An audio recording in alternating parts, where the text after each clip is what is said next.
سورہ نحل بھی ہم نے پڑھی تھی.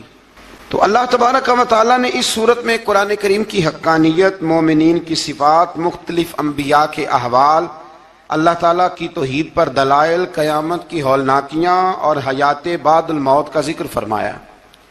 اس صورت کی ابتدائی آیات میں ایک بار پھر حضرت موسیٰ علیہ السلام کے احوال اور معجزات کا بیان ہے. آیت نمبر 16 سے سلیمان علیہ السلام کا ذکر ہے. وہ داؤد علیہ السلام کے وارث تھے، بیٹے تھے، اور انہیں پرندوں کی بولیاں سکھائی گئیں. جنات اور انسانوں کے لشکر کا ایک فوجی ڈسپلن کے ساتھ ان کے پاس حاضر رہتے تھے. وہ جو ان کا لشکر تھا نا، اس میں انسان بھی تھے، جن بھی تھے، اور اس کے اندر پرندے بھی تھے. ان کا لشکر تھا، وہ ہمیشہ ان کے پاس رہتے تھے. حضرت سلیمان علیہ السلام گزر رہے تھے تو ایک مقام سے آپ گزرے جہاں چیونٹیاں بڑی کثرت کے ساتھ تھیں. تو ایک چیونٹی جو ان چیونٹیوں کی سردار تھی، ان چیونٹیوں کی بڑی تھی، اور مفسرین کرام نے یہ بھی لکھا ہے کہ وہ تھی بھی، ایک آنکھ اس کی کوئی نہیں تھی، ایک ٹانگ اس کی کوئی نہیں تھی، لیکن اس حال میں بھی وہ چیونٹی جو تھی وہ چیونٹیوں کی قیادت کر رہی تھی. تو حضرت سیدنا سلیمان علیہ السلام کا لشکر جب وہاں سے گزرا تو وہ کہنے لگی یا ایھا النمل ادخلوا مساکنکم، کہنے لگی چیونٹیوں اپنے بلوں میں گھس جاؤ، کہیں ایسا نہ ہو کہ سلیمان علیہ السلام کا لشکر بے دہانی میں، سلیمان کا لشکر توجہ نہ کرے اور تمہیں پاؤں کے نیچے مسل دے. لہذا اس طرح کرو کہ تم اپنے اپنے بلوں میں گھس جاؤ. حضرت سلیمان ابھی 3 میل دور تھے. تمام مفسرین نے لکھا ہے 3 میل دور تھے. تو وہاں سے چیونٹی بولی تو قرآن کہتا ہے کہ حضرت سلیمان اس کی بات سن کے ہنس پڑے. فتبسم ضاحکا، آپ اس کی بات سن کے ہنس پڑے کہ دیکھو یہ چیونٹی کیا کہہ رہی ہے. ذرا غور کرنا بات پر کہ حضرت سلیمان 3 میل دور فاصلے پر چیونٹی کی بات بھی سن لیتے ہیں. مولوی نے قرآن کی آیت پکی یاد کر لی، انا بشر مثلکم، کہتا ہے حضور نے کہا میں تمہاری طرح کا بشر ہوں. نبی ہماری طرح ہوتے ہیں جی. تو وہ تو 3 میل دور چیونٹی کی آواز سن لیتے تھے. اس کے کان میں چیونٹی رکھو بلا، اسے کہو کہ بتا بلا کیا کہتی ہے، کچھ بتائے گا پھر دوڑ لگا دے گا شاید. کان میں رکھو، اس کو کہو بتا چیونٹی کیا کہتی. اور اگر یہ لفظ نہ ہوتے قرآن کے کہ جب انہوں نے سنا تو ہنس پڑے، یہ جملے نہ ہوتے تو شاید اس کو بھی نہ مانتے. لیکن حضرت سلیمان نے سنی چیونٹی کی بات. اور اب اگلی بات کہنے لگا ہوں، بڑے خوبصورت لفظ لکھے ہیں مفسرین نے.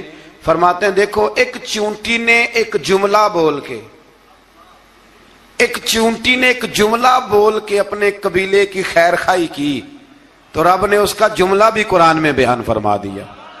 تو جو ساری زندگی لوگوں کو جملے بول بول کے کہے رب رسول کی طرف آ جاؤ، تو اللہ قیامت میں اس کی بات کو قائم نہیں فرمائے گا. جو بھی کسی کی خیر خواہی کرے وہ ایک جملہ بول کے کرے، اور ہو بھی چیونٹی.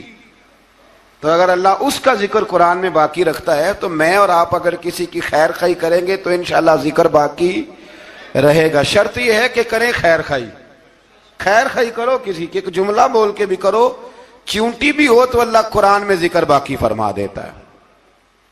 تو اللہ تبارک و تعالیٰ نے اس بات کا ذکر قرآن مجید میں فرمایا.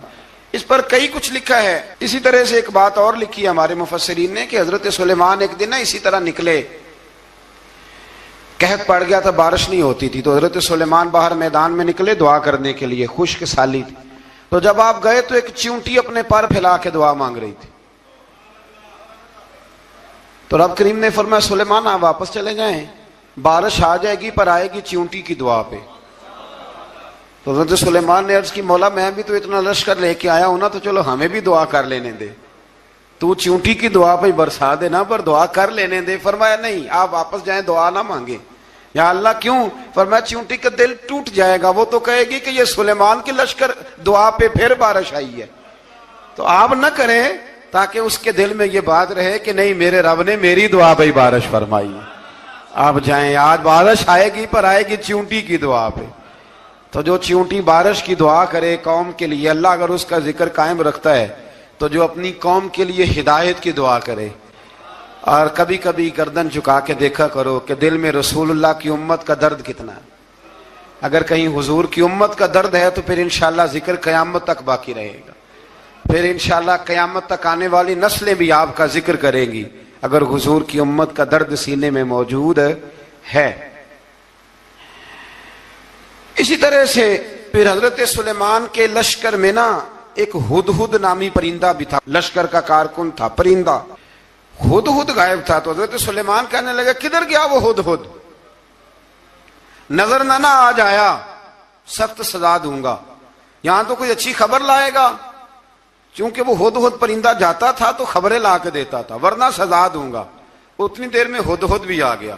یہ پرندے جو کارکن ہوتے ہیں بڑے سیانے ہوتے ہیں، کبھی بندہ ناراض ہو تو صحیح خبریں لے آتے ہیں، تو صحیح خبر لے کے آ گیا۔ آتے ہی آ کے بیٹھا تو اس نے حضرت سلیمان علیہ السلام نے کہا کہاں تھے؟ عرض کرنے لگا حضور میں ملک سبا گیا تھا، وہاں ایک عورت حکمرانی کرتی ہے، اس کا نام بلقیس ہے، بہت بڑے تخت پہ بیٹھتی ہے، 80 گز اس کا تخت لمبا ہے، 40 گز چوڑا ہے، اور شاید 80 من کے 80 ٹن اس کا وزن ہے۔ تو حضور وہ سورج کو پوچھتے ہیں، تو حضرت سلیمان نے فوراً خط لکھا، فرمایا جا کے اسے میرا خط دے دو کہ یہاں تو کلمہ پڑھ کے ہماری فرما بردار بن جائے، ورنہ تیار ہو جائے، جو اللہ کے غیر کو پوچھتے ہیں ہم ان کے خلاف جنگ کریں گے۔ وہ جب لے کے گئے نا خط، یہ حدود گیا تو وہ میٹنگ کر رہی تھی، اس کے وزیر مشیر سارے بیٹھے تھے، اس نے جا کے خط پھینک دیا ملکہ بلقیس کی جھولی میں۔ اس نے خط پڑھا تو ڈر گئی، وزیروں کو بلایا۔ حضرت سلیمان، قرآن کہتا ہے حضرت سلیمان نے کہا تھا خط پھینک کے نا تو سائڈ پہ ہو کے سننا وہ کیا کہتا ہے۔ بندوں کے لیے منع ہے، پرندوں کے لیے جائز ہے۔ بندوں کے لیے منع ہے سائڈ پہ ہو کے سننا، ہاں جس کی جاسوسی کی ڈیوٹی ہو، کفر کی جاسوسی کی، اس بندے کے لیے بھی جائز ہے۔ تو یہاں ایک تو وہ پرندے تھے، دوسرا کفر کی جاسوسی کر رہے تھے، سائڈ پہ ہو کے سننے لگے۔ تو ملکہ بلقیس کہنے لگی اب کیا کرنا ہے، یہ خط آیا ہے۔ تو وہ کہنے لگے ہم تیار ہیں، آپ حکم کریں، ہم لڑنے کو تیار ہیں، لڑیں گے۔ وہ کہنے لگی نہیں تیزی نہ دکھاؤ، قرآن مجید کہتا ہے کہ وہ کہنے لگی جب لڑائیاں ہوتی ہیں تو شہر تباہ ہوتے ہیں، ملک کھنڈر بن جاتے ہیں، لڑائی مسئلے کا حل نہیں ہے۔ انہوں نے کہا کہ میں نبی ہوں، تو ایک دفعہ آزما لیتے ہیں کہ نبی ہیں کہ نہیں، معاذ اللہ آزما لیتے ہیں۔ کہا کیسے؟ کہنے لگی تحفے تحائف بھیجتے ہیں، اگر مال پر دل للچا گیا تو پھر نبی نہیں بادشاہ ہے، اور اگر مال پر دل للچایا نہ تو پھر اللہ کے کامل بندے ہیں۔ یہ فرق اس نے اس وقت بیان کیا۔ اس نے 500 کنیزیں، 500 غلام، بڑے شاندار لباس پہنا کے، 500 گھوڑا بڑا تگڑا، اس کے اوپر مال و اسباب رکھ کے تیاری کرا کے حضرت سلیمان کی طرف بھیجا۔ ہدہد پہلے سے خبر لے کے آ گیا، حضور اس نے یہ پروگرام بنایا ہے۔ وہ جب آیا سارا کچھ تو حضرت سلیمان دیکھ کے جلال میں آ گئے، فرمانے لگے اسے جا کے کہہ دو تو مجھے کیا تحفے بھیجے گی، میرے رب نے مجھے مالا مال فرمایا ہوا ہے، انہیں مالا مال کیا میرے مالک نے، جا اسے جا کے کہہ تو کیا تحفے دے گی۔ جب رب دیتا ہے تو پھر کوئی کمی نہ وہ نہیں چھوڑتا۔ بندے کیا دے سکتے ہیں، بندے تو بیچارے 10 دے کے تو 10 دن ان کی آنکھیں نہیں کھلتی۔ فرمایا مجھے اللہ نے جو دیا ہے کیا بات ہے اس کے دینے کی، تو فرمایا اسے کہو یا فرما بردار ہو کے آ جائے یا جنگ کے لیے تیار ہو جائے، ہم اسے اس کے شہر سے ذلیل کر کے نکال دیں گے۔ اس نے جا کے جب پیغام دیا تو اور ان لوگوں نے بھی آ کے بتایا کہ وہاں تو ہم عجیب منظر دیکھ کے آئے ہیں کہ جانور بھی ہاتھ باندھے کھڑے ہیں، وہاں تو جنات، سرکش جنات کھڑے ہیں، وہ بادشاہ نہیں وہ نبی ہیں، وہ جو 500 غلام اور 500 کنیزیں گئی تھی حوال سنایا آ کے۔ تو ملکہ بلقیس نے پھر خط لکھا کہ میں فرما بردار ہو کے آ رہی ہوں۔ مانا کیا ہے، میں کلمہ پڑھنے کے لیے آ رہی ہوں۔ تو حضرت سلیمان نے کہا بھئی اب اس طرح کرو، ذرا فرش بچھاؤ۔ انہوں نے فرش بچھایا، اس طرح کا کہ اوپر فرش تھا، نیچے مچھلیاں تیر رہی تھیں، لگ رہا تھا دریا ہے۔ ڈیوٹی لگا دی، جنات نے بچھا دیا۔ ادھر حضرت سیدنا سلیمان فرمانے لگے اب چونکہ مان کے آ رہی ہے تو اسے اپنی نبوت کی علامتیں بھی دکھانی ہیں۔ اس نے تخت بڑا شاندار بنوایا تھا، اور خواتین میں جو عادتیں خواتین والی ہوتی ہیں وہ جاتی نہیں، وہ 7 کمروں میں نا پیچھے اپنا تخت رکھ کے تو 7 دروازے بند کر کے آئی۔ اس زمانے میں ایک رواج تھا، وہ زلیخا نے بھی 7 دروازے مکفل کے ایک رواج تھا، ایک کمرہ، پھر کمرے کے پیچھے کمرہ، پھر اس کے پیچھے کمرہ، پھر اس کے پیچھے کمرہ اور اس کو بڑے موٹے تالے لگائے جاتے تھے، اور فلسفہ یہ تھا کہ ایک تالا توڑے گا کوئی تو جب تک سپاہی آ جائیں گے، اور اگر اس کے توڑنے تک نہ آئے تو دوسرے کے توڑنے تک آ جائیں گے، اور اس کے توڑنے تک نہ آئے تو ساتویں تک تو آئے جائیں گے۔ یہ ان لوگوں کا نفسیاتی معاملہ تھا، سوچ تھی۔ 7 کمروں میں مکفل کر کے نہ وہ نکلی تو حضرت سلیمان علیہ السلام کہنے لگے بھئی مجھے اس کا تخت چاہیے اس کے آنے سے پہلے، اس کے آنے سے۔ اس واقعے کی کیا ضرورت تھی قرآن پاک میں؟ یہ کیا حاجت تھی یہ تخت والی ساری بات قرآن نے کیوں بیان کی؟ پوچھیں آپ اپنے دل سے بھی اور انکار کرنے والے منکرین سے بھی، اس کی کیا ضرورت تھی؟ وہ جو کہتے ہیں جی ولی کی کرامت کی کیا ضرورت ہے، سیدھی سیدھی نماز پڑھو، روزہ رکھو، حج کرو، زکوٰۃ دو، تو پوچھو ان سے ایک سورت نمل کے اندر اس ساری تفصیل کی کیا ضرورت تھی؟ ختم ہو گئی جب وہ کلمہ جو پڑھ رہی ہے، تو پھر اس سارے واقعے کو رب کیوں بیان فرماتا ہے؟ حضرت سیدنا سلیمان فرمانے لگے تخت چاہیے، اور چاہیے اس کے آنے سے پہلے۔ قال عفریت من الجن، جنوں میں سے ایک بہت بڑا جن بولا، کہنے لگا حضور آپ کا یہ تخت برخاست ہونے سے پہلے لے آؤں گا۔ یہ جو آپ میٹنگ کر رہے ہیں نا، یا فیصلے ختم، کچھ نے لکھا صبح سے شام تک میٹنگ ہوتی ہے اور اس کو آنے میں پتہ نہیں کتنے دن لگیں گے، تو میں یہ برخاست ہونے سے پہلے، اور کچھ نے کہا دی آپ شرط کیوں لگاتے ہیں کہ صبح سے شام تک ہوتی؟ اس جن نے کہا دی آپ 10 منٹ میں فارغ ہو جائیں، آپ فارغ ہوں گے تو تخت آ جائے گا۔ مفسرین نے لکھا ہے کہ جب قرآن کہتا ہے کہ اس نے کہا کہ آپ کے فارغ ہونے سے پہلے، تو اس کا مطلب ہے کہ جب آپ اٹھیں گے، یہ جگہ خالی کر دیں گے تو تخت یہاں کیویں ہزاروں میل کا فاصلہ ہے، آ جائے گا، پر ہوائی جہاز پہ کارگو کرا کے، جی DHL کے ذریعے کیسے آئے گا؟ وہ آئے گا تو بس آئے گا۔ تو حضرت سلیمان کی تو بادشاہت تھی نا زمانے پہ، فرمانے لگے نہیں نہیں تو لیٹ ہے، تو لیٹ ہے، تو ہمیں جانتا ہی نہیں، ایٹ سٹ تے پکھڑا کھوار گندل، اسی اور بھی بوٹیاں جاننے ہاں، یہ تو لیٹ ہے، ابھی ہماری طاقت اس سے زیادہ ہے۔ بڑی کمال بات لکھی ہے لکھنے والوں نے۔ ایک مفسر نے لکھا ہے کہ ابھی حضرت سلیمان نے غلاموں سے منگوایا ہے، اپنی بات کوئی نہیں کی، یہ حال ہے ان کے غلاموں کا، تو سردار کا عالم کیا ہوگا؟ حضرت سلیمان کہنے لگے بھی جلدی جائیے۔ قال الذی عنده علم من الکتاب انا آتیک بہ قبل ان یرتد الیک طرفک، تو اٹھا ان میں سے وہ جس کے پاس کتاب میں سے علم تھا، ساری کتاب کا بھی نہیں، علم من الکتاب، کتاب، وہ اٹھے جن کے پاس کتاب میں سے علم تھا، تو وہ اٹھ کے کہنے لگے حضور میں لے آؤں گا، کب؟ آپ کے آنکھ جھپکنے سے، نہیں آنکھ جھپکنے سے، بندہ تھا جن تھا، جن کی تو بات مانی نہیں انہوں نے، کیا کہا؟ آنکھ جھپکنے سے، میں آنکھ جھپکنے سے پہلے لے آؤں گا۔ تو حضرت سلیمان کہنے لگے تو ٹھیک ہے چل لا پھر، لا پھر، آنکھ جھپکنے سے بڑے ہی نہیں، پھر غصہ نہیں آتا ان پہ، پھر غصہ نہیں آتا۔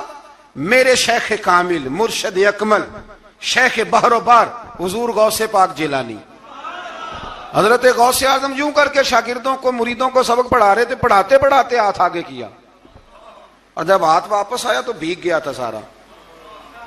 تو شاگرد کہنے لگے حضور یہ کیا ہے؟ فرمایا تمہیں نہیں سمجھ آئے گی، چھوڑو تمہارے والی بات نہیں، خاصاں دی گل آما آگے نہیں مناسب کرنی، رہنے دو تم۔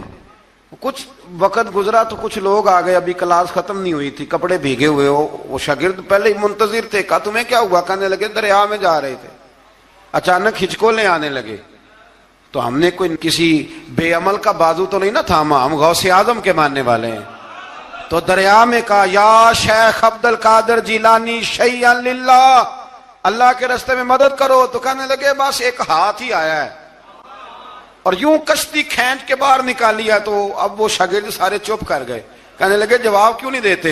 انہوں نے کہا تم نے ہاتھ دیکھا ہے پہنچتا ہوا اور ہم نے ہاتھ دیکھا ہے یہاں سے جاتا ہوا. تم نے پہنچتا ہوا دیکھا ہے تو ہم نے.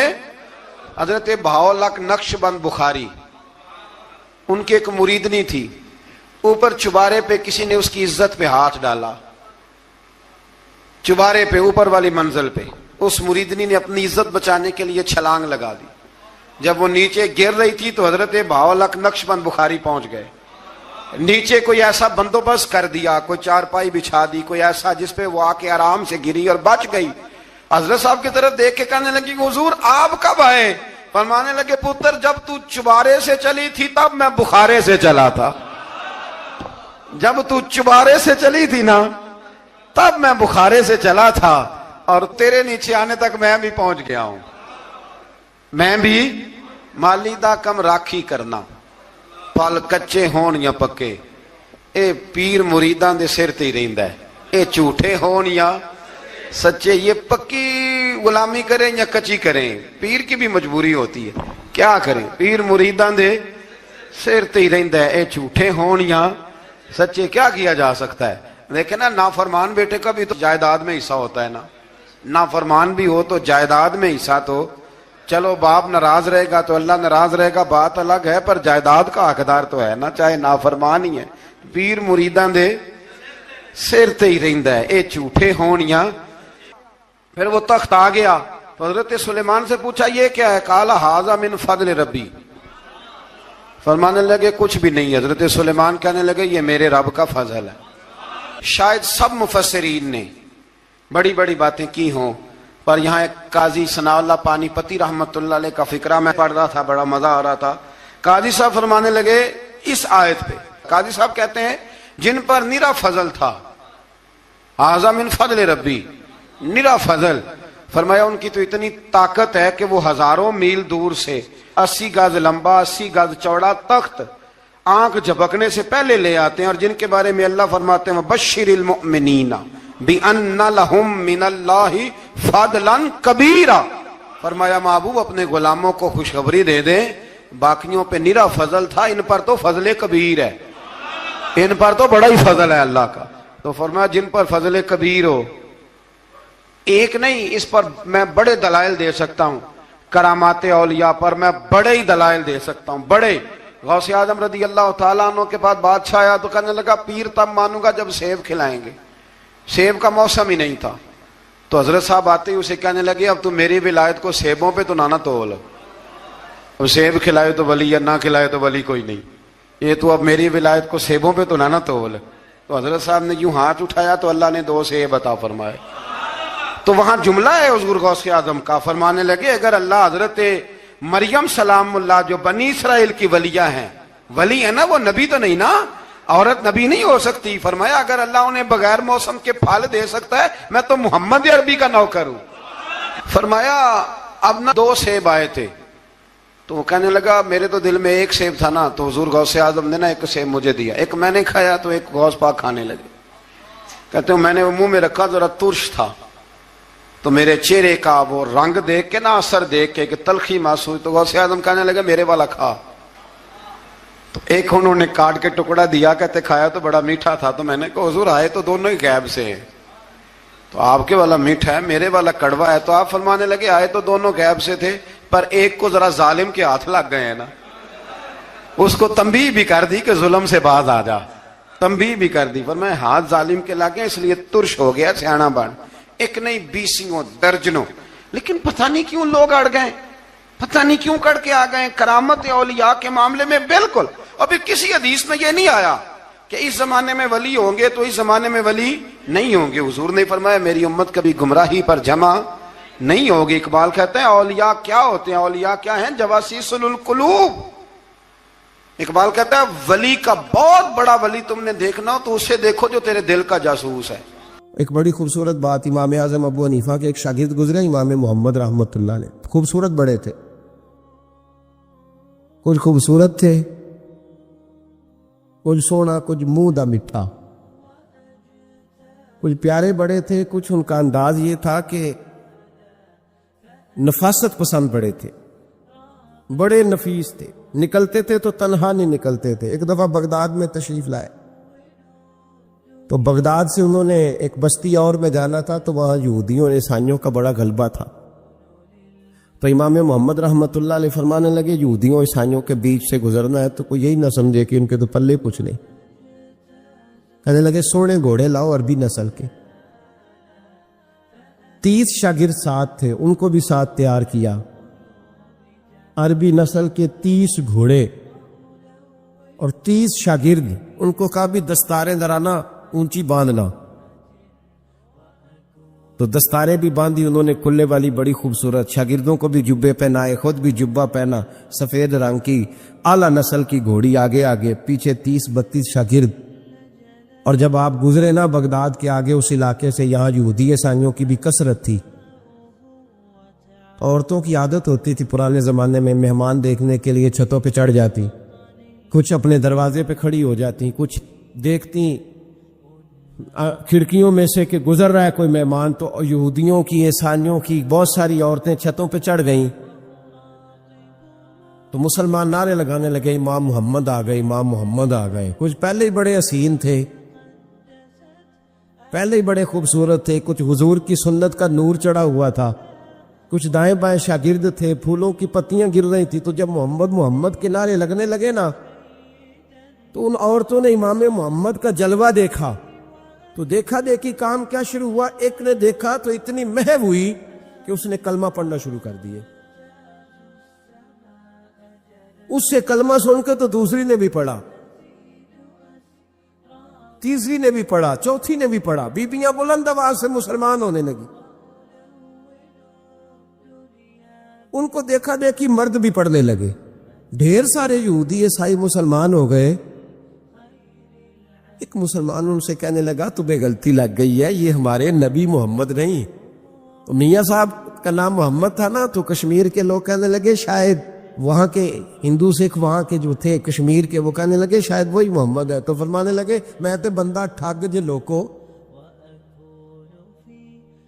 میں تے بندہ چور، جس دا خلقت کلمہ پڑھ دی او محمد بور، میں تے بندہ ٹھگ جے لوکو، میں تے بندہ چور، جس دا خلقت کلمہ پڑھ دی او محمد ہور۔ تو امام محمد رحمۃ اللہ علیہ کو نعرہ لگ رہا تھا، تو ایک بندہ کہنے لگا یہ وہ والے محمد نہیں، یہ ہمارے نبی پاک صلی اللہ علیہ وسلم محمد صلی اللہ علیہ وسلم نہیں، یہ وہ نہیں، یہ تو ہمارے ایک امام ہے امام محمد، وہ والے نہیں۔ اب وہ کچھ لوگ چپ تھے، کچھ سوچ رہے تھے، کچھ بات کر رہے تھے، تو ایک بوڑھی اماں اپنے انداز میں بیچ میں سے بولی، کہنے لگی چل بیٹا چھوڑ، ہمیں پڑھنے دے کلمہ۔ اگر مسلمانوں کے چھوٹے سے محمد کا یہ حال ہے تو بڑے محمد کا کیا حال؟ وہ پڑھنے دے ہمیں کلمہ، یہ حال ہے ان کے غلاموں کا، تو سرکار کا عالم کیا ہو۔ تو امام محمد کی چال نکلی، بتانا یہ چاہ رہا تھا کہ امام محمد رحمۃ اللہ علیہ سے ایک بندے نے ایک دفعہ مسئلہ پوچھا۔ اس نے کہا حضرت صاحب میں گیا تھا منڈی، وہاں سے لایا ہوں ایک ٹوکری آم کی اور ایک ٹوکری سیب کی، ہمارے یہاں کا کریٹ کہتے ہیں اس کو، تو میں وہ لے کے آیا ہوں۔ اب میں نے جب گھر لا کے اس کو کھولا ہے نا، تو آدھے صحیح نکلے ہیں، ہوتا ہے نا جی اللہ خیر کرے، جو دیانتدار تاجر ہے اللہ آج کل مہربانی فرمائے، وہ ہمارا ریڑھی والا بھی بڑا ایماندار ہے، ہم کیا کریں صدر کی بات، وہ بھی سامنے جو تگڑے ہوتے ہیں اس نے آگے لگائے ہوتے ہیں،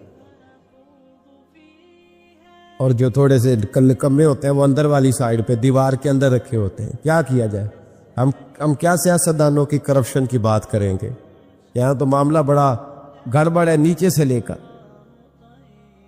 تو کہا حضور میں نے وہ جو کھولی ہے نا پیٹی، وہ ٹوکری جب میں نے کھولی ہے تو اوپر تو آم اور سیب ٹھیک تھے، تو اندر گلے سڑے ہیں، تو اب میرے لیے حکم کیا ہے؟ تو آپ فرمانے لگے بھی مسئلہ شرعی ہے کہ رکھنے ہیں تو سارے رکھ، واپس کرنے ہیں تو سارے کر، یہ نہیں ہو سکتا کہ تو صحیح رکھ لے اور گلے سڑے۔ تو یہ مسئلہ امام محمد بتا کے تو رونے لگ گئے۔ تو بندہ کہنے لگا حضور مسئلہ بتایا ہے آپ نے، تو فقہ کا ایک مسئلہ ہے سادہ سا کہ حضرت اب کیا کرنا ہے، تو رونے والی کون سی بات ہے؟ تو فرمانے لگے یہ تجھے مسئلہ بتا کے نا مجھے کچھ اور یاد آ گیا. آپ کو کیا یاد آیا؟ فرمانے لگے میں بھی عرض کروں گا مولا امام اعظم کے پاس بیٹھا ہوں، معروف کرخی، سری سکتی، جنید بغدادی، ان سارے درویشوں کے پاس رہا ہوں. میں بھی بیٹھا ہوتا تھا اس محفل میں جس میں یہ ہوتے تھے اگر جنت میں بھیجنے ہیں تو سارے بھیج. یہ نہیں ہو سکتا کہ گلے سڑے ادھر پھینک دے اور اچھے اچھے اٹھا کے لے جائے. ہم سارے مصطفیٰ کا کلمہ پڑھنے والے، سب کو کہا یا ایھا الذین آمنو، ہم سب کا اکٹھا نام.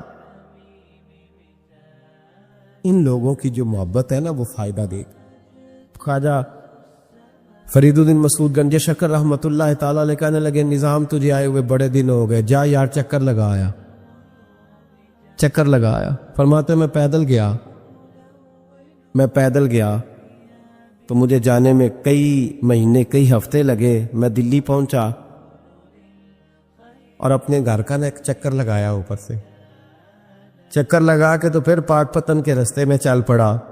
کہتے ہیں واپس پہنچا تو حضرت بابا فرید صاحب رحمۃ اللہ علیہ نے دن گنے ہوئے تھے. کہنے لگے یار اتنے ٹائم میں تو واپس آیا ہے نا، اتنا ٹائم تو آنے جانے پہ لگتا ہے، کہ غریب نواز محسوس نہ فرمائیے گا. آپ نے کہا تھا چکر لگایا تو حضور میں ایک چکر ہی لگایا ہے، پھر میں واپس آ گیا ہوں. بات ہی چکر کی ہوئی تھی. دیکھے نا نبی پاک صلی اللہ علیہ وسلم نے فرمایا ابو ہریرہ کوئی کام نہیں کیا کر یار، یہیں بیٹھا رہتا. عرض کی حضور صحیح ہے. اٹھے، سامنے ایک ستون تھا اس کے پیچھے سے ہو کے نا واپس آ گئے. تو حضور نے فرمایا گئے نہیں. کہ حضور نے آپ نے فرمایا تھا جایا آیا کر. گیا ہوں پر میرا دل ہی نہیں لگا. بھئی تو یہاں سے ہو کے واپس آ گیا، کہیں جانا تو تھا نا، یہیں سے ہو کے. تو ان لوگوں کے صالحین کی محبت کے راستے میں کوئی چیز رکاوٹ نہیں بنی. ہمارے ہاں چیزیں رکاوٹ بنتی ہیں. اپنے اولیاء اللہ سے، صوفیاء سے، بزرگان دین سے، رب کریم کے بندوں سے، داتا علی اجمیری سے، خواجہ اجمیری سے، ان لوگوں سے پیار کریں. صالحین کی محبت دلوں میں پیدا کریں، صحابہ کا پیار دلوں میں پیدا کریں، اہل بیت نبوت کا پیار دلوں میں پیدا کریں. یار یہ حدیث جو ہے نا یہ امید کی کرن ہے، یہ روشنی کا مینار ہے کہ میرے نبی پاک نے فرمایا جو جس سے پیار کرے گا قیامت میں اسی کے ساتھ رکھا جائے گا. یہ صحیح بخاری کی حدیث ہے، المرء مع من احبا. اور یہ جو مع ہے نا اس کا معنی ہے ساتھ رہنا. ہاں، مع اللہ، مع یعنی بما یعنی اس کے ساتھ. المرء مع من احبا، جو جس سے محبت کرے گا قیامت میں اسی کے اس کی معیت میں رکھا جائے. لیکن ہمارے یہاں نا کرامتیں، میرے جیسا شخص جب بھی کرامت سناتا کہتا میرے حضرت صاحب کا مجھ سے بڑا پیار. بھائی وہ تو پیار کریں گے ہی، وہ تو برکھا ہے، وہ تو رحمت کا سایہ ہے، وہ تو سائبان ہے، تو بازو کھلے ہوئے. تو بتا تیرے اپنے دل کا حال کیا ہے. حضرت حرم بن حیان رحمت اللہ تعالیٰ علیہ فرماتے میں حضرت اویس کرنی کو ڈھونڈنے چل پڑا. ڈھونڈنے بھی اسے نکلا جسے کسی نے نہیں ڈھونڈا اور جو کبھی کسی کو نہیں ملے. حضرت اویس کرنی، یہ فکرہ کسی درویش نے نا حضرت اویس کرنی کے لیے کہا. یہ فکرہ پورا فیٹ انہی پہ آتا ہے. اسی کسی دے کچھ نہیں جلگ دے تے نہ کوئی ساڈا دردی، کوئی جرانہ نہیں، کوئی دوستانہ نہیں. حضرت اویس کرنی کا مزار بھی کنفرم نہیں کہ کدھر ہے. بس اسی کسی دے کچھ نہیں لگ دے. کیا ضرورت ہے؟ بس ٹھیک ہے، اپنا جو ہے انداز سارے زمانے سے علیحدہ کر کے رکھا انہوں نے، علیحدہ، الگ تھلگ. تو حضرت خواجہ اویس کرنی کو ڈھونڈتے ڈھونڈتے کہتے ہیں میں گیا، کرن گیا. انہیں دھرم بھی نہیں، یہ داتا صاحب نے اس کو لکھا ہے. فرماتے میں گیا تو مجھے لوگوں نے کہا وہ تو حج کرنے چلے گئے. کہتے جب میں مکے گیا تو میں نے لوگوں سے پوچھا اویس کرنی آئے تھے؟ کہنے لگے ہم تو نہیں جانتے. یہ تو میرے جیسے لوگ ہوتے ہیں نا جن کی تصویریں زیادہ نکلتی ہیں تو جن کی ویڈیو زیادہ ہوتی ہے تو لوگ زیادہ جاننے لگتے ہیں، ورنہ رب کریم کے بندے تو چھپے ہوئے، چکر میں پڑے ہی نہیں. کون اویس کرنی؟ تو انہوں نے کہا کہ حضرت اویس کرنی، چہرے پر برس کے داغ ہیں، کمزور سا وجود ہے، داڑھی زیادہ گھنی نہیں. جب حالات بتائے تو کہنے لگے اس طرح کا ایک شخص آیا تھا، اس نے طواف کیا تھا. پہلے بھی دنیا کرتی ہے پر جب اس نے کیا ہے نا تو اس کے طواف نے وہ خود بھی رویا ہے اور بھی بڑے روئے ہیں. وہ جب حجر اسود پہ آیا ہے تو رنگ بدلتا دیکھا ہے. کہا وہ کدھر گئے؟ کہنے لگے پورا نہیں پتا، اتنا ضرور خبر ہے کہ ان کے انداز بتاتے تھے کہ اب مدینے جائیں گے. جناب حرم بن حیان کہتے ہیں پھر میں مدینے گیا، میں نے خواجہ اویس کو ڈھونڈا.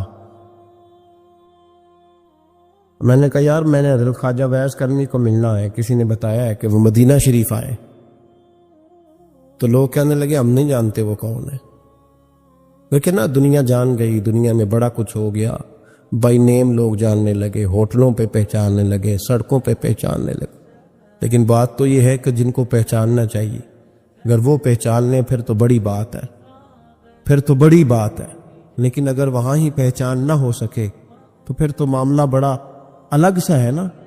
عزیز بھائی، حضرت خواجہ اویس کرنی کے بارے میں پوچھا تو مدینہ شریف کے زائرین اور وہاں کے مقامی لوگ بھی کہنے لگے کوئی نہیں پتا، ہم نہیں جانتے، ملے ہی نہیں. تو کہا باریک سا وجود ہے، پرانا سا لباس ہے، برس کے داغ ہے،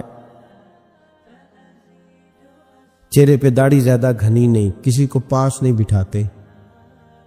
اور پھر ایک جملہ اور کہا، سنا ہے روتے ہیں تو بڑے درد سے روتے ہیں، سنا ہے بھیگی رہتی ہیں پلکیں، سنا ہے ان کی پلکیں بھیگی رہتی ہیں. میں 2-4 دن پہلے کسی سے سن رہا تھا شعر، اس نے کہا تھا ایک واری میریاں کھیاں تو انہوں نے اتھرو پونجے سن، ہن چسکا پہ گیا رونے دا، ہر ویلے یا ہوزاریے. کہتے ہیں کہ وہ اس طرح کی اس کی کیفیت ہے.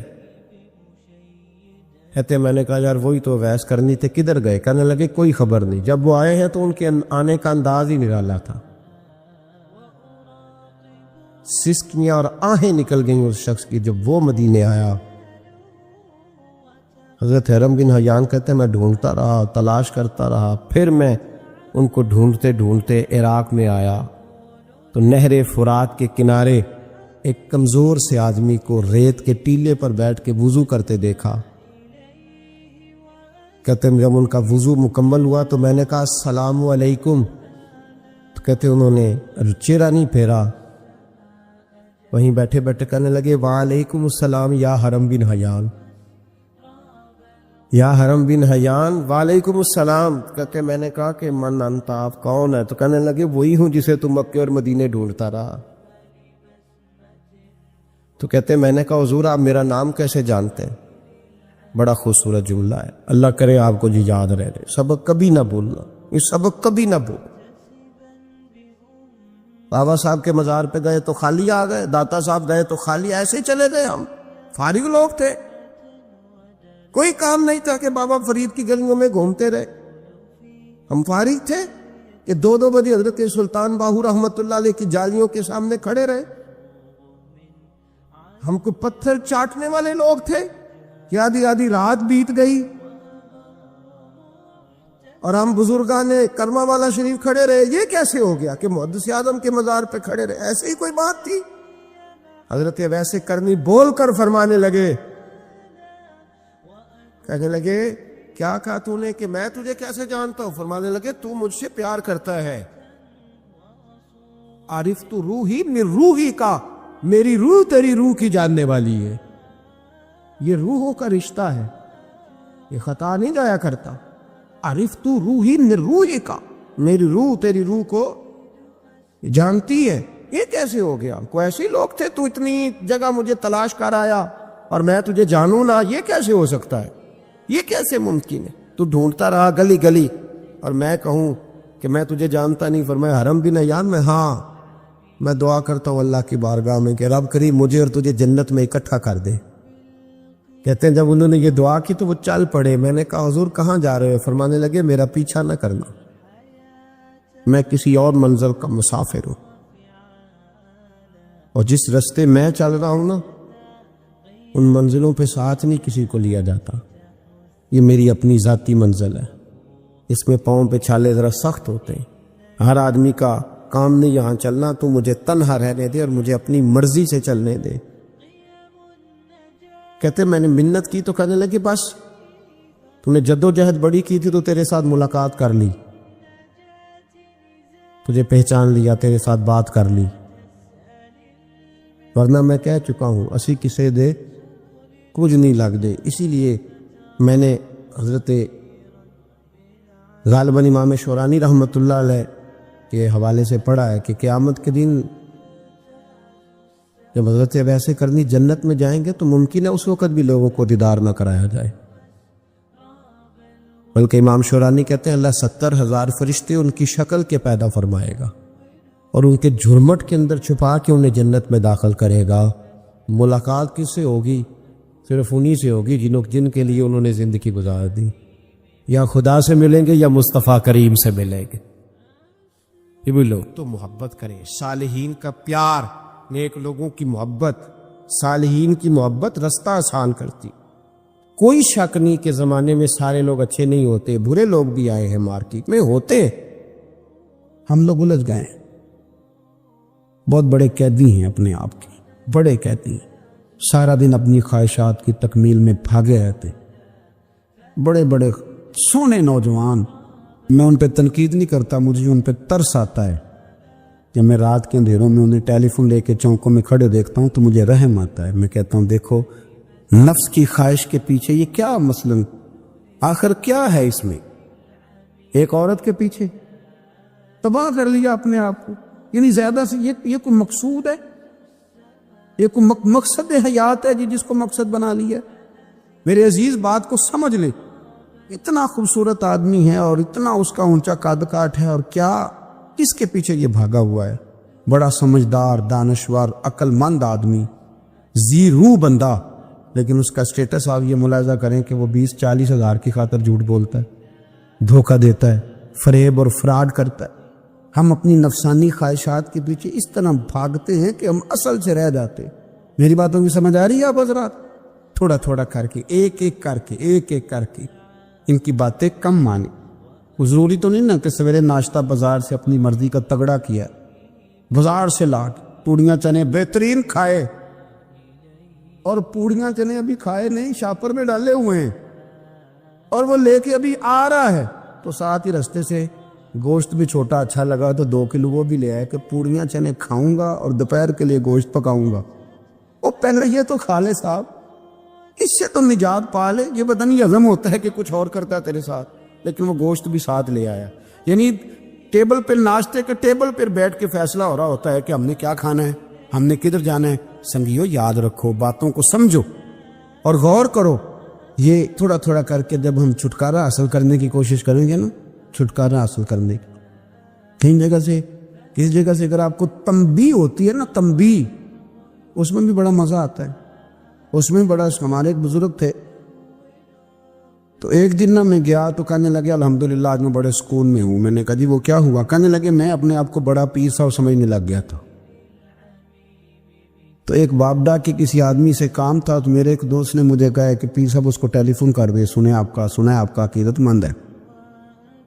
میں نے اس بندے کو ٹیلی فون کیا تو کہتا ہے پیر صاحب میں عزت آپ کی بڑی کرتا ہوں پر یہ کام نہیں ہو سکتا. کہتے ہیں جب اس نے مجھے کہا نا تو کچھ بھی نہیں، تو مجھے بڑا مزہ آیا، ورنہ میرا تو نفس پھول گیا تھا. میں تو سمجھتا تھا کہ جو میں کہتا ہوں ویسے ہی ہو جاتا ہے. کہتے اس نے تھوڑا سا نا مجھے لیول میں کیا ہے، مجھے مزہ آیا. یہ لوگ نا اپنے اوپر بوجھ ڈالتے تھے، یہ تھوڑا تھوڑا پیچھے ہٹتے تھے، یہ سمجھتے تھے کہ اس طرح تو ہماری تکمیل رہ جائے گی. صبح سے شام تک اگر اسی نفس کی باتیں مانتے جائیں گے تو خرابی کرے گا. دولت کا نشہ ہے بھائی، دولت کٹھی کرنے والا کسی جگہ سیر نہیں ہوتا. حسن کا نشہ ہے، حسن کا نشہ ہے. حضرت ابو بکر شبلی رحمۃ اللہ علیہ فرمایا کرتے تھے جو تیری بیٹی کو خوبصورت سمجھ کے اس کے ساتھ نکاح کرنے تھے اسے بیٹی نہ دینا. حضرت جی کیوں؟ فرمایا حسن تو تھوڑے دن کے بعد ختم ہو جائے گا، پھر وہ اس کی قدر نہیں کرے گا، وہ تو کہیں اور منہ مارتا پھرے گا. حضرت ابو بکر شبلی رحمۃ اللہ تعالیٰ علیہ کی بیٹی خوبصورت تھی. ایک نوجوان کہنے لگا میرا نکاح کر دیں. آپ فرمانے لگے پتر تو 1 مہینے کے بعد آنا کر دوں گا. بڑی موٹی تازی خوبصورت صاحبزادی. تو حضرت نے اسے دوائی کھلائی، اسے پخانے لگ گئے. جو پخانہ کرتی ایک مٹکے میں سنبھال دیتے. تھوڑا وقت گزرا تو وہ ہڈیوں کا پنجر بن گئی. مہینے بھر میں دست اتنے آئے کہ کمزور ہو گئی. تو ابو بکر شبلی 1 مہینے کے بعد نوجوان کو بلایا، فرمایا ادھر آ تیرا نکاح کروں. بچے دکھائی تو وہ کمزور بستر پہ پڑی. فرمایا شادی کر. کہنے لگا اسے نہیں میں نے کرنی. فرمایا یہ وہی ہے؟ کہنے لگا جی نہیں۔ فرمایا تو کہتا تھا مجھے عشق ہے، کدھر گیا تیرا عشق؟ کہنے لگا حضرت صاحب آپ کیسی بات کر رہے ہیں؟ فرمایا ادھر آ۔ پھر وہ مٹکا جس میں گند رکھا تھا وہاں لے گئے، فرمانے لگے تیرا اس کے ساتھ عشق تھا، یہ ہے تیرا عشق۔ فرمایا اسے تو میں 4 دن روٹی کھلاؤں گا پھر تندرست ہو جائے گی، لیکن میں دیکھنا چاہتا تھا کہ تو میری بیٹی سے پیار کرتا ہے یا اس کے چہرے پہ آنے والی کچھ وقت کے لیے سرخی سے پیار کرتا ہے، اس لالی سے پیار کرتا ہے جو جوانی کے وقت بچوں اور بچیوں پہ آتی ہے۔ کس چیز کے دل دادا؟ یعنی کیا مطلب؟ نفس کی غلامی، سراسر غلامی، اور پلٹ پلٹ کے اور بڑے بڑے سیانے بندے چھوٹی سی خواہش کے لیے، بڑا سمجھدار بڑا سیانا بندہ۔ میں ایک بڑے بزرگ عالم تھے، میں ایک دفعہ ملنے گا تو پائے پکا رہے تھے،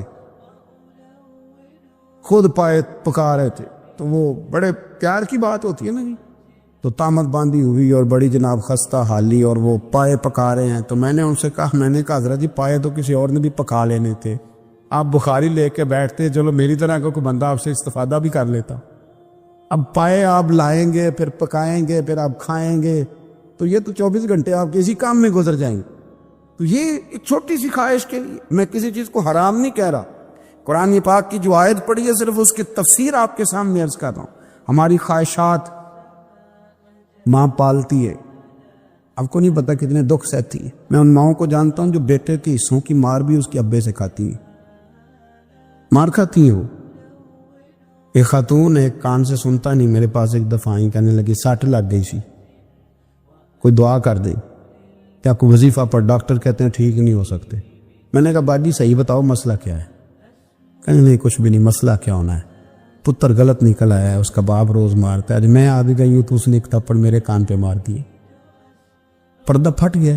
مائیں مار کھاتی ہیں، لیکن وہ پتر جس کو بڑی محنت سے پالا ہے، وہ جوان ہوتا ہے تو اماں سے کہتا ہے تجھے چھوڑ دینا ہے، پر جس لڑکی سے میرا ٹیلی فون پہ رابطہ ہے اسے نہیں میں نے چھوڑنا، میں نہیں چھوڑ سکتی۔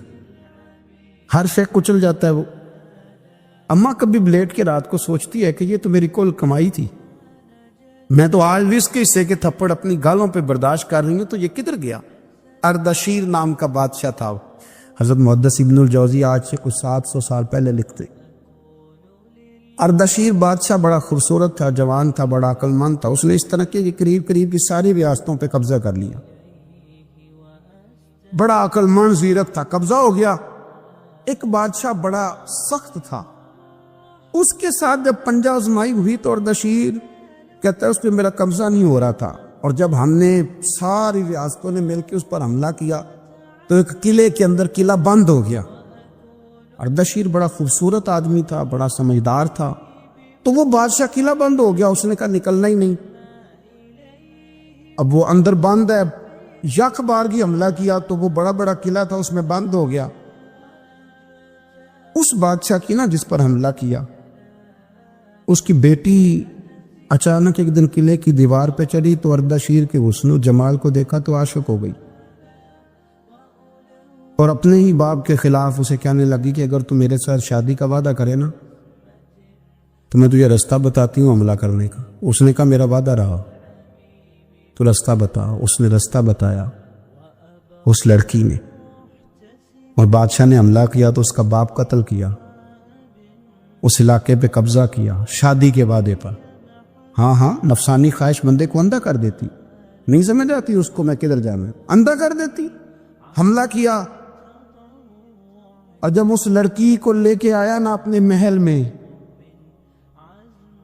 تو پہلے دن شادی کی پہلی رات تھی، تو بستر بچھایا کنیز نے، تو وہ کبھی کروٹ ادھر بدلتی کبھی ادھر بدلتی، تو بادشاہ کہنے لگا کیا ہے؟ کہنے لگی بستر میں کچھ ہے، مجھے تکلیف دے رہی۔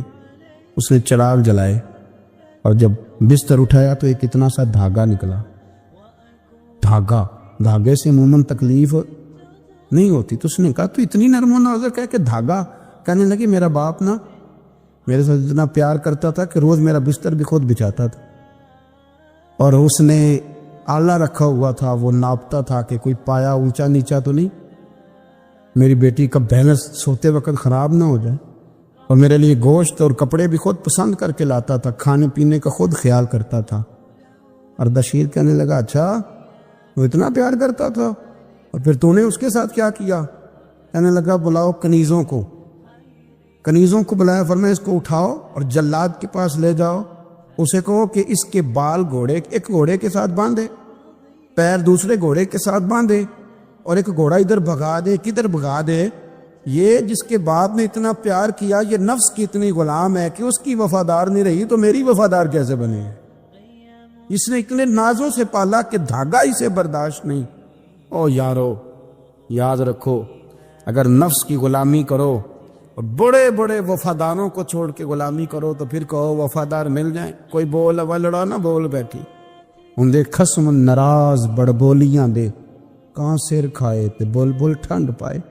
بڑے فرق نہیں سجنا بولیاں دے، جڑیاں خصماں دی وچ رضا وسن، پاگ جاگ جاندے انہاں گولیاں دے۔